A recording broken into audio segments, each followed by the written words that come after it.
Hey everybody, this is Perch. I've done these sales videos in the past. You may be excited to know, or maybe not. Who cares? It's been a long time since I put one out. But I was going through the spreadsheet I use to kind of pull all the data together and kind of formulate it. And I'm looking at it, and I'm like, holy shit! There's like 12 comics here, 12 runs that I never did videos on, and like the work's all been done. I just need to kind of narrate it, and it's already done. What happened here? It's a case of I get so far ahead of myself with videos. I mean, I'm winding the channel down, which I think is a joke at this point, but I promise it is happening. But I'll record like one video a week, maybe at this point. Sometime, sometimes more. I was like, am I going to start coughing? No, I'm just going to have my voice be all fucked up there for a second. Anyway, I'll record maybe one or two videos a week, maybe. And but I've got like dozens and dozens and dozens still, in the queue. And I've deleted a ton. Like there's been a ton of things that I'm like, this is so old. No. there was one that I came across and it's like the video was talking about Joe Quesada's exit from Marvel. And it's like as if it was current news, because when I recorded that video, it was. It's been a while. Like we're years. Anyway, that's kind of what goes on here. Again, I get advice from time to time on like, how would you, tell me your secret to doing a channel? I don't have good secrets. Like my secret is persistence and just recording things when I'm bored, which is when I'm driving a lot of the time, and just relentlessly put stuff out. I am proud of the unbroken run of videos for 5 years since 2019. I mean, it at this point, it's clear we're going to celebrate 6-year anniversary of this channel, as I've been winding it out for the last 2 years. So that's just how it goes. Anyway, so I have these sales video numbers. So what I'm going to say may seem a little hypocritical or weird, and that's fine. It's how life is. One of the things I dislike about kind of, the internet, social media, and kind of gotcha culture is everybody's very quick to be like, oh, you're a hypocrite. You said this, and now you have a different opinion. You don't get to change your opinion. Yeah, no, you do. People get to change their opinion all the time.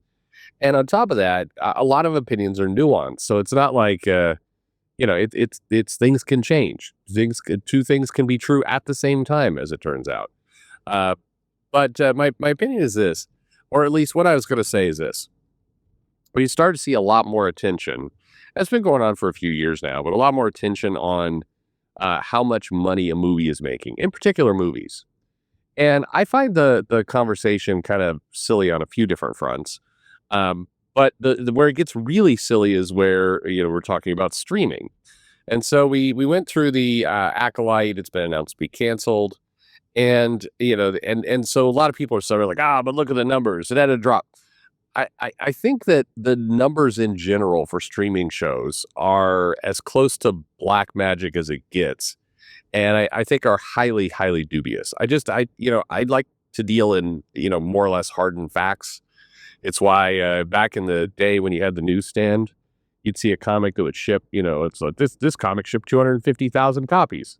Cool. What was the return rate? Oh, 70% of the comic was returned. I'm like, okay, well, we can do math on that one, but it is factually untrue to say that the comic, sold 250,000 copies. It didn't, because you had to return 70% of that stack, which means actually, you're selling sub 100,000 copies.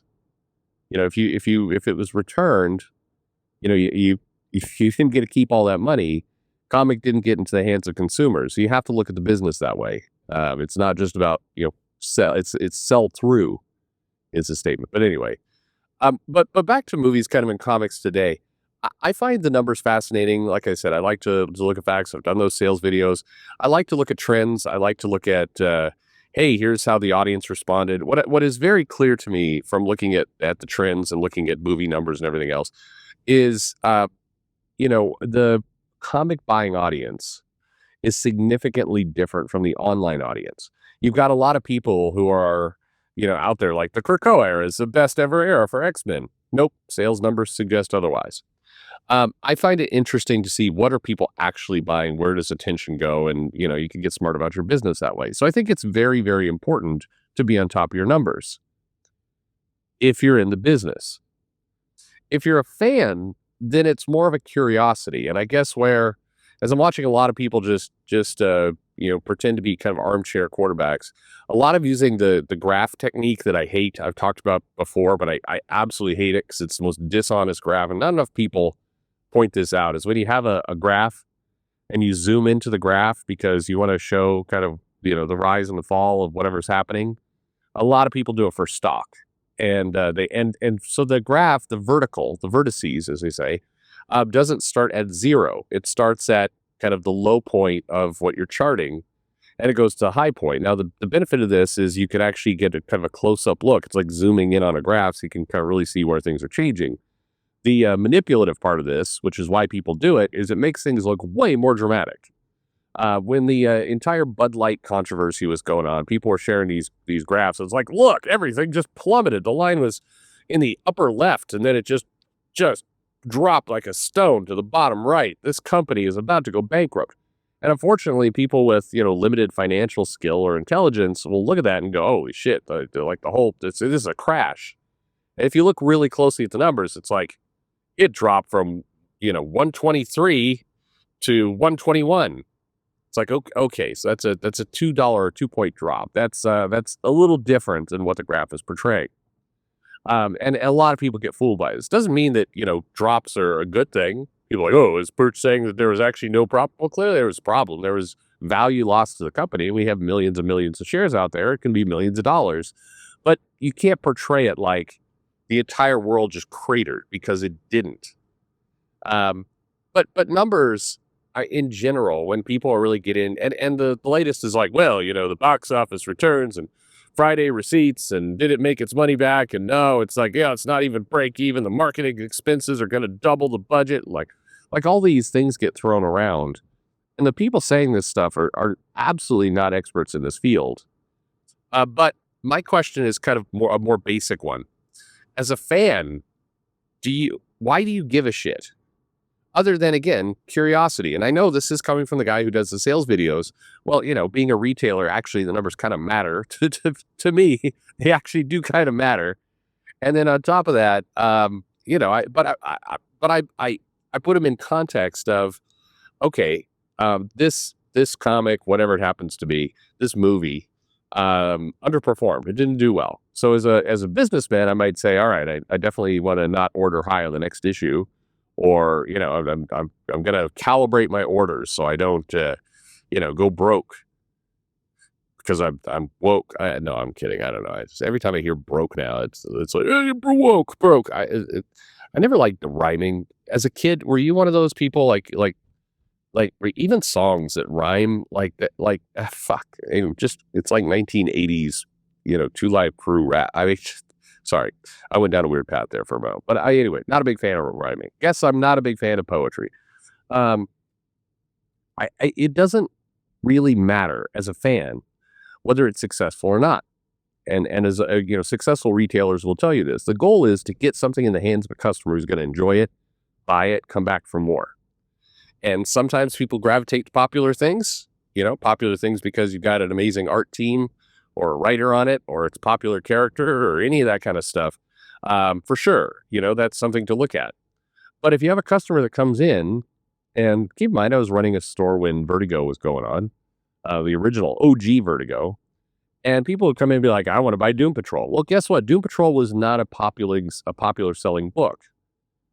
You had over, in Marvel, you had the X lineup, and you had the Todd McFarlane over on Spider-Man, and I mean, you had big heavy hitter names putting out books that were selling hundreds of thousands of copies. And then you have Doom Patrol over here. And Doom Patrol was a fun book. I enjoyed it. I didn't order, 8,000 copies of it because I enjoyed it, because that would be insane. But when customers came in, they wanted it, I cheerfully sold it to them. I didn't give them a lecture on, this thing doesn't sell well, right? This comic doesn't sell. Nobody actually likes this. I don't know why you're buying it, you fucking idiot. Why it doesn't sell. I wouldn't do that because that's insane. Think about how that sounds. But when I listen to videos where people are like, let me, we're gonna look deep into the numbers of the Eternals. I mean, yeah, okay. Again, as a guy who did the sales videos, I get doing that analysis, but it's you know, it this proves a movie sucks. I haven't watched it, but look at the dollars. Well, okay, you can't judge whether you're going to enjoy something purely by the finances. It might give you a clue, might give you a sense of how things are going, but as a fan, it doesn't really matter. And the same thing is true with comic sales in general. It's interesting, it's fun to look at, but you like what you like.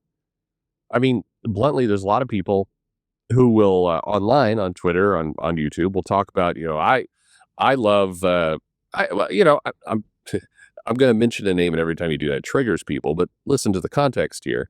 You have a guy like Chuck Dixon. Okay, there are people who like Chuck Dixon's books. You have people who like Barron's books. They're perfectly good books. I like Nexus. I've liked a lot of what Chuck has done back when he was writing Robin and some of his work at DC. I mean, yeah, for sure, like it. I like a lot of creators, but neither of those creators are selling like 300,000 copies. Does that mean you shouldn't like them? I mean, of course not. That again, that's listen to how that sounds. It sounds crazy because it is crazy. You got to pick up a book and you're going to like it. Yeah, the sales numbers may be interesting, but it really has no bearing on whether you like a book or not. I mean, I got news for you, and I'm pretty sure it's not going to shock anyone on listening to this right now. Chuck Dixon's Robin was not the number one seller at DC. It was in the bottom half of the sales. Does that make it bad? No, I enjoyed the book. I thought it was fun. I thought a lot of good storylines came out of it. It was fine. And before, jumping in before somebody says it, it's like, yeah, well, the books sold more back then than they do today. Yeah, for sure. For sure. Nobody's arguing that. But I'm saying the scale of books that were sold, it was in the bottom half of DC's lineup. I need to go and actually look at the numbers, but probably the bottom third. And yet, it was putting up numbers, so people enjoyed it. And, you enjoy it, right? I mean, like, if you're a fan of that book, you enjoyed it. Do you care? Does your love for something change because the numbers are lower? If you love the Eternals movie, and God help you, but if you love the Eternals movie, does it matter how much money it made? It shouldn't. I'm not saying you ignore this stuff. I'm just saying you don't give it, you don't overemphasize its importance. At the end of the day, looking at the finances, looking at sales numbers, and I'll say for the last time in the video, yes, I am aware that I make those videos, and I'm going to put some out. Apparently, I found some numbers and some stuff, so I'm going to put some of these videos out with more sales numbers. It's interesting to look at. It's interesting to talk about what's gone on in comics. It's interesting to kind of assess where things are. It really has nothing to do whether you like the book or not. And why should it? Movies, whether whatever's going on, like Disney Plus and streaming numbers and all that, doesn't matter. It does. I mean, is it good?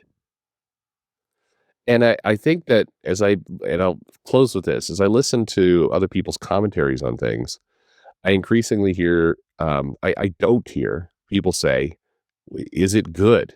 Is this a good movie?